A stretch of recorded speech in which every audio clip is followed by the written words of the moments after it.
नमो तस् भगवतो अरहतो सम्मा सम्बुद्दस्स। नमो तस् भगवतो अरहतो सम्मा सम्बुद्दस्स। नमो तस् भगवतो अरहतो सम्मा सम्बुद्दस्स। अरहं सम्मा सम्बुद्धो भगवा बुद्ध भगवन्तं अभिवादेमि। बुद्धं नमामि।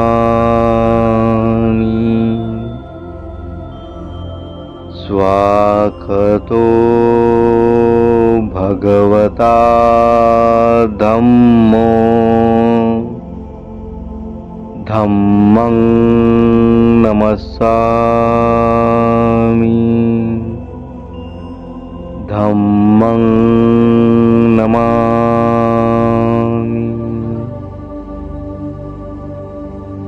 सुपटिपन्नो भगवतो सावकसङ्घो संघं नमामि।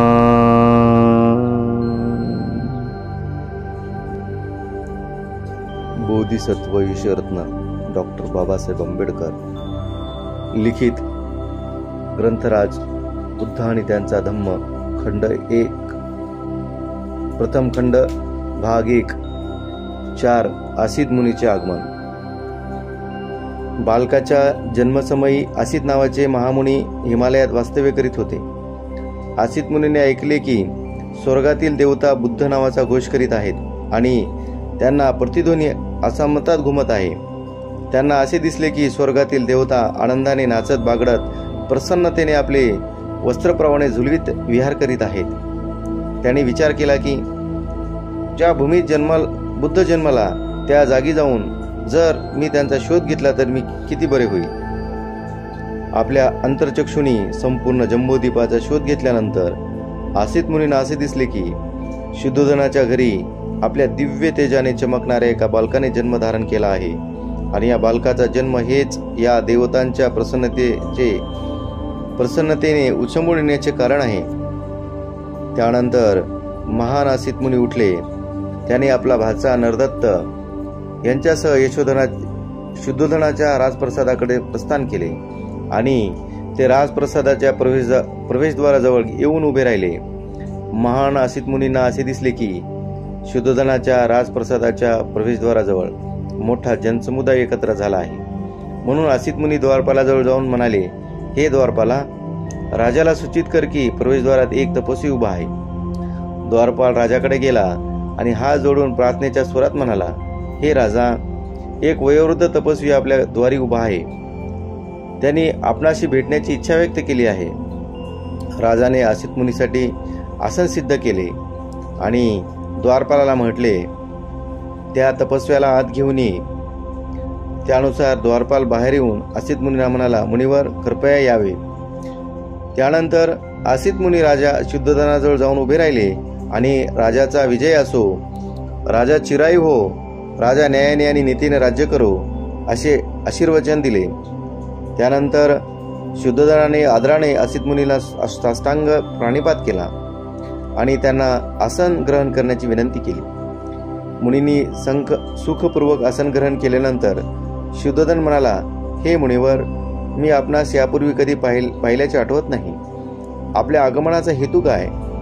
आपल्या येण्याचे प्रयोजन काय? त्यानंतर आसित मुनी शुद्धोधनाला म्हणाले, हे राजा, तुला पुत्ररत्न झाला आहे। त्याच्या दर्शनाची अभिलाषाही माझ्या येथे येण्यास निमित्त आहे। शुद्धोधन म्हणाला, हे मुनिवर, पुत्र निद्राधीन आहे काय आपण क्षणभर थांबू शकाल? त्यावर मुनी म्हणाले, हे राजा, अशा दिव्य विभूती फार काळ निंद्राधीन असत नाहीत. अशा दिव्य विभूती स्वभावतच सतत जागृत असतात. त्यानंतर मुनीविषयी अनुकंप वाटल्याने बालकाने आपण जागे असल्याचा संकेत दिला. बालक जागे झाले आहे हे पाहून शुद्धोधनाने बालकाला आपल्या करांनी व्यवस्थित सांभाळले आणि मुनिवरापुढे प्रस्तुत केले. आसित मुनींनी बालकाला डोळे भरून पाहिले. त्यांना ते बालक दिव्य पुरुषांच्या 32 लक्षणांनी युक्त आहे असे दिसले. त्याचबरोबर त्यांना त्या बालकाला दिव्य पुरुषांची 80 अनुलक्षणे प्राप्त आहेत असे दिसले. मुनिवरांना असे दिसले की बालक शक्र किंवा ब्रह्म यांच्यापेक्षाही दैदिप्यमान आहे. बालकाचे तेजोवलय त्यांच्यापेक्षाही हजारो पटीने अधिक प्रकाशमान आहे. त्यानंतर मुनी अमरवाणी म्हणाले, हा जो पुरुष इहलोकी अवतरला आहे तो अलौकिक आहे, हे सत्य आहे. त्यानंतर मुनीवर आपले आसन सोडून हात जोडून उभे राहिले. त्यांनी बालकाच्या चरणी साष्टांग दंडवत घातले. त्यांनी बालकाला प्रदक्षिणा घातली. त्यानंतर त्यांनी बालकाला आपल्या हाती घेतले व ते ध्यानस्थ उभे राहिले. असित मुनींना सर्व परिचित प्राचीन भविष्यवाणी आठवण झाली. दिव्य पुरुषांच्या 32 लक्षणांनी युक्त अशा गौतम सारख्या महापुरुषांच्या जीवनाला 2च मार्ग असतात, तिसरा नसतो. ग्रहस्थ म्हणून जगला तर तो चक्रवर्ती राजा होईल, पण जर ग्रहत्याग करून प्रवर्जा स्वीकारली तर तो सम्यक संबुद्ध होईल. असित मुनींना दृढ विश्वास होता की हे बाळ ग्रहस्थ जीवन स्वीकारणार नाही. बालकाकडे पाहून मुनीवर रडू लागले. त्यांच्या नेत्रातून अश्रू गळू लागले. त्यांनी दुःखाने दीर्घश्वास सोडला. मुनीवर अश्रू गाळीत आहेत, दुःखाने निश्वास सोडत आहेत हे शुद्धोधनाने पाहिले. मुनिवरांच्या दुःखातिरेकाने अश्रू गाळताना पाहून राजाच्या देहाचे अनुरेणू शहारले. अत्यंत व्यथित अंतकरणाने शुद्धोधन असित मुनींना म्हणाला, हे मुनिवर, आपण का अश्रू गाळीत आहात? आपण का दुःखी आहात? आपल्या व्यथा वेदनांचे कारण काय आहे? माझ्या पुत्राचे भवितव्य तर निर्विघ्न आहे ना? यावर असित मुनी म्हणाले, हे राजा, मी बालकासाठी दुःखी नाही. बालकाच्या भवितव्यात काही विपरीत नाही, परंतु मी माझ्याकरिता अश्रू गाळीत आहे. मी माझ्याकरिता दुःखी होत आहे. परंतु का? शुद्धोधनाने विचारणा केली. असित मुनी त्यावर म्हणाले, मी वृद्ध आहे, माझे वय झाले आहे. हे बालक बुद्ध होणार यात शंका नाही. हे बालक सम्यक संबुद्ध पदालाही निश्चित प्राप्त होणार. बुद्धत्व प्राप्त झाल्यावर लोककल्याणासाठी धम्मचक्र परिवर्तन करणार. हे असे धम्मचक्र परिवर्तन होण्यापूर्वी कुणीही केले नाही. तो कल्याणाचा आपला सद्धम्म जगाला सांगणार. जे धम्मजीवन, जे धम्मज्ञान बुद्ध घोषित करणार आहे ते आधी कल्याणकारी, मध्य कल्याणकारी आणि अंत्य कल्याणकारी असेल. ते शब्द आणि अर्थ याच्या दृष्टीने परिपूर्ण असेल, ते पवित्र असेल, ते संपूर्ण असेल. ज्याप्रमाणे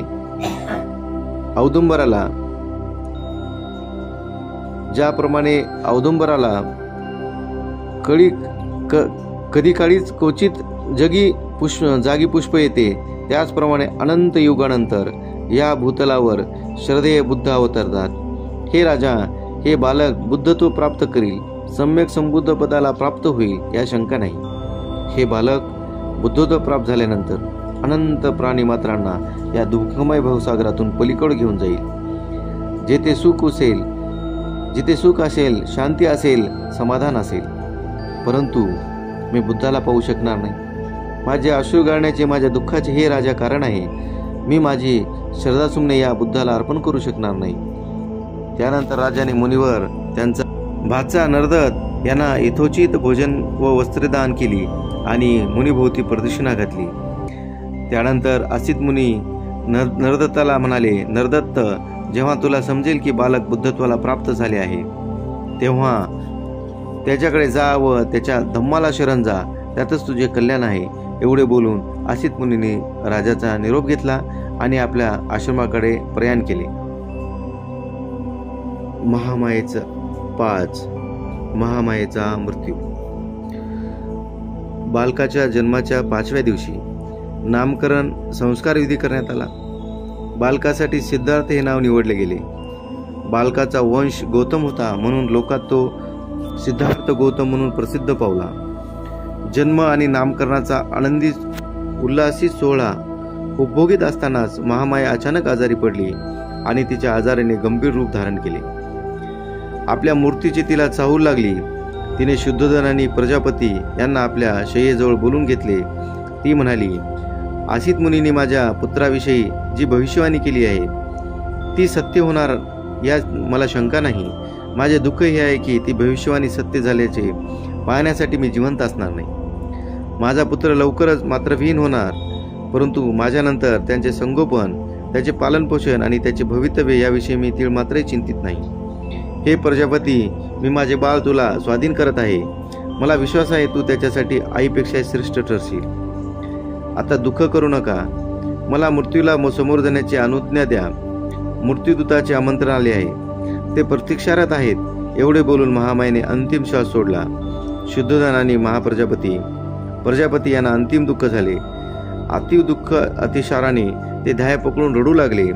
जेव्हा त्यांच्या मातेचा मृत्यू झाला तेव्हा सिद्धार्थ फक्त 7 दिवसाचा होता. सिद्धार्थाला नंद नावाचा एक लहान भाऊ होता. नंद हा शुद्धोधन आणि महाप्रजापती याचा पुत्र. सिद्धार्थाला अनेक चुलत भाऊ आतेभाऊ होते. महानाम आणि अनिरुद्ध हे त्याचा चुलता शुद्धोधन याचे पुत्र, तर आनंद हा त्याचा चुलता अमितोदनाचा पुत्र. देवदत्त हा त्याची आत्या अमिताईचा पुत्र. महानाम हा सिद्धार्थापेक्षा वयाने मोठा होता. आनंद वयाने लहान होता. त्याच्या सोबतीत सिद्धार्थ लहानाचा मोठा झाला. 6. बालपण आणि शिक्षण. जेव्हा सिद्धार्थ बोलू चालू लागला तेव्हा शाक्य समूहातील थोर मंडळी एकत्र येऊन बसली. त्याने शुद्धोधनाला सूचित केले की बालकास ग्रामदेवी अभया हिच्या मंदिरात न्यावे. शुद्धोधनाने या सहमती दर्शवली व महाप्रजापतीला बालकाला वस्त्रालंकृत करण्यास सांगितले. जेव्हा प्रजापती सिद्धार्थाला वस्त्रावर अलंकृत करीत होती तेव्हा सिद्धार्थ मृदू आवाजात आपल्या मावशीला विचारता झाला की त्याला कुठे नेण्याची तयारी होत आहे. जेव्हा त्याला समजले की त्याला मंदिरात नेणार आहेत तेव्हा त्याने स्मित हास्य केले. शाक्याच्या चालीरीतींचे पालन म्हणून तो मंदिरात गेला. वयाच्या 8व्या वर्षी सिद्धार्थाचा शिक्षणक्रम सुरू झाला. महामायेच्या स्वप्नाचा अर्थ स्पष्ट करण्यासाठी ज्या 8 ब्राह्मणांना आमंत्रित करण्यात आले होते आणि ज्यांनी आपल्या बालकाचे भविष्य वर्तवले होते ते 8 ब्राह्मण सिद्धार्थाचे प्रथम गुरु झाले. त्या ब्राह्मणांनी त्यांना अवगत ज्ञान सिद्धार्थाला दिल्यानंतर शुद्धोधनाने उदिच्च देशातील विद्वान घराण्यातील विद्वत्ता संपन्न व उच्च कुलोत्पन्न अशा सब्बमित्ताला गुरु म्हणून आमंत्रित केले.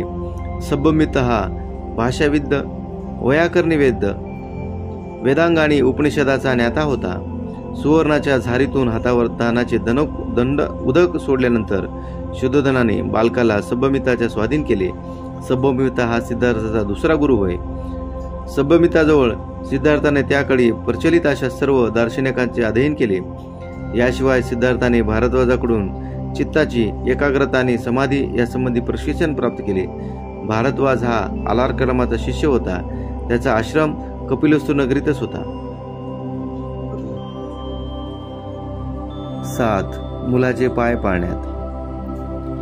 जेव्हा जेव्हा सिद्धार्थ आपल्या पित्याच्या शेतावर जात असे तेव्हा तेव्हा काही काम असेल तर तो एकांत स्थानी जाऊन ध्यानधारणा करण्यास मग्न होत असे. सिद्धार्थाला मानसिक गुण विकासाच्या शिक्षणाची सर्व साधने उपलब्ध करून देताना क्षत्रियाला साजेसा अशा नैतिक शिक्षणाकडे कोणतेही दुर्लक्ष करण्यात आले नव्हते. कारण शुद्धोधन कोणत्याही परिस्थितीत पुरुषासाठी आवश्यक शिक्षणाची जाणीव ठेवून आपल्या पुत्राचा मानसिक विकास व्हावा अशी चूक कदापि करण्यास तयार नव्हता. सिद्धार्थ स्वभावतःच कारुणिक होता. माणसाने माणसाचे शोषण करणे त्याला कधीच मानवले नाही. एकदा तो सवंगड्यासोबत आपल्या पित्याच्या शेतावर गेला. तेथे त्याला तोकड्या वस्त्रानिशी रखरखत्या उन्हात शेत नांगरणारे, बाद मध्यस्थ करणारे, वृक्ष तोडणारे श्रमिक दिसले.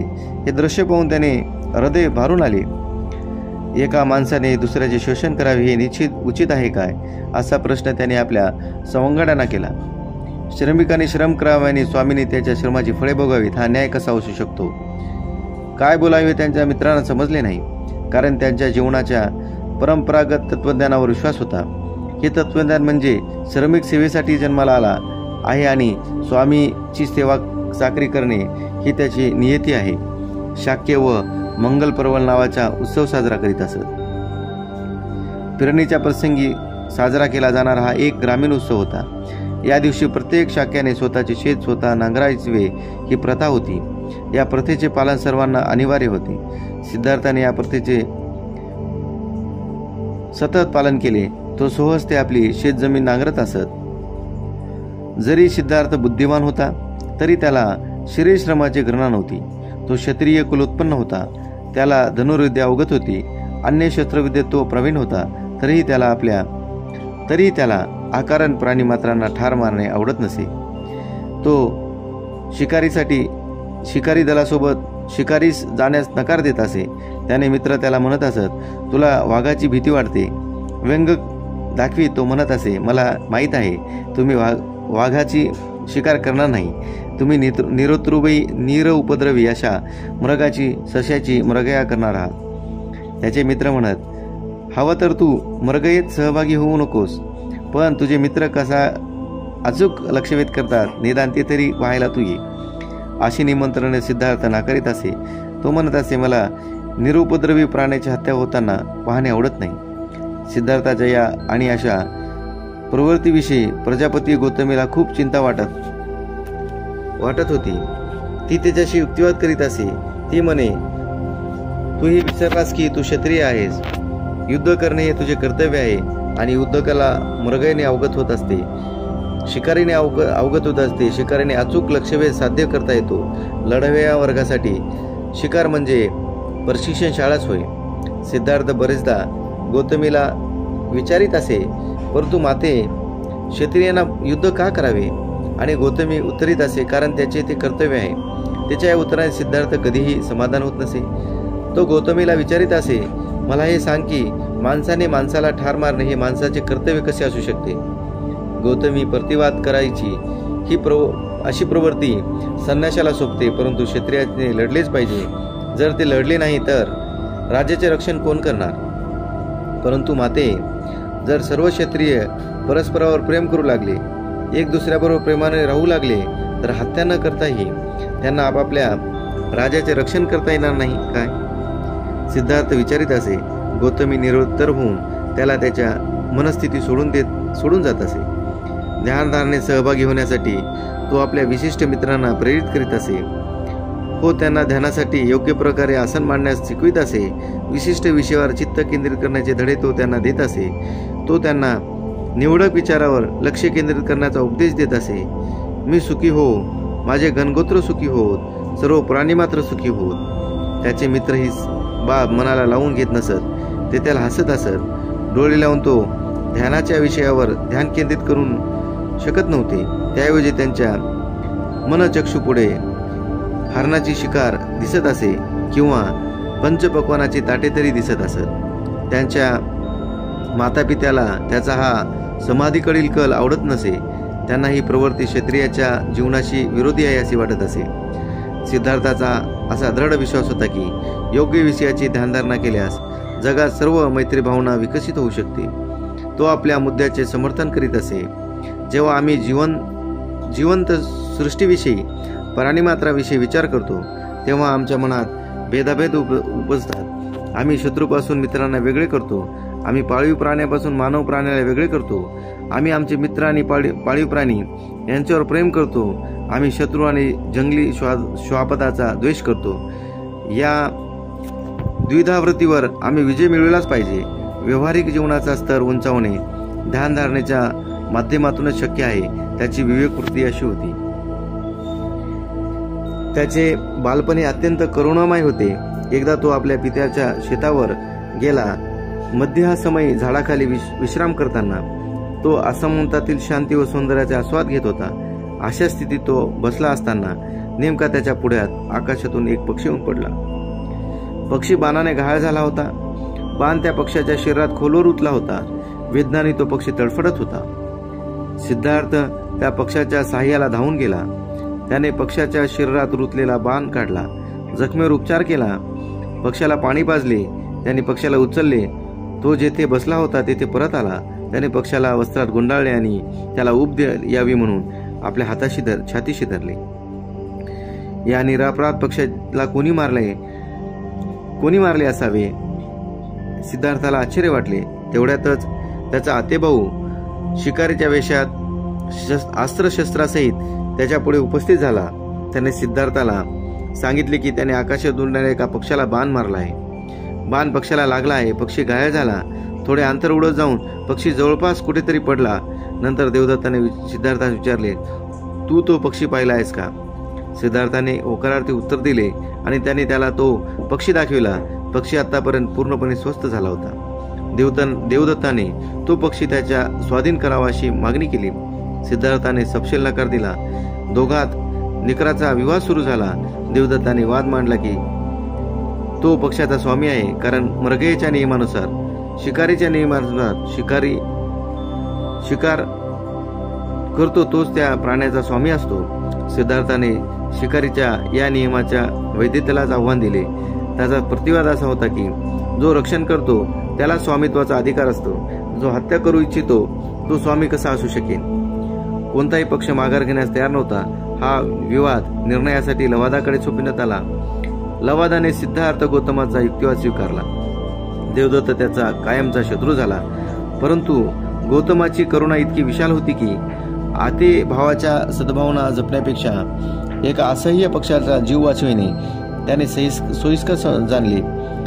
सिद्धार्थ गौतमाच्या बालपणी त्याच्या स्वभावातील विविध प्रवृत्ती अशा प्रकारे व्यक्त होत होत्या.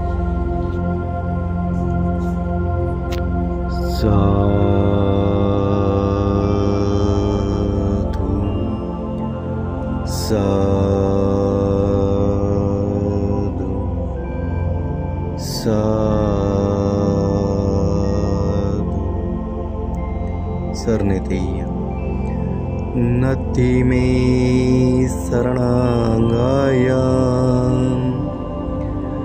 बुद्धो मे शरणांगवरान् एतेन सज्जवज्जेन होतु मे जयमंगल. नत्थि मे शरणांगाय धम्मो मे शरणांगवरान् एतेन सज्जवज्जेन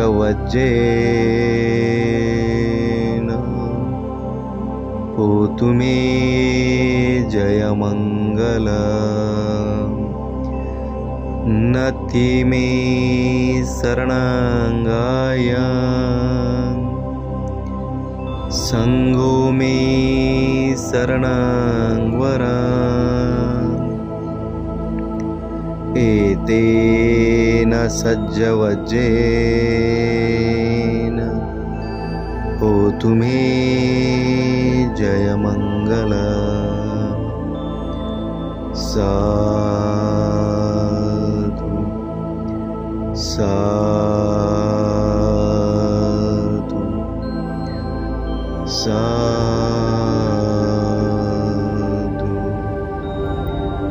बुद्धं नमामि,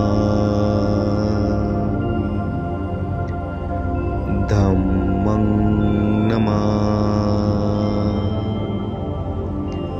संघं नमामि. अहं वन्दामि सर्वदा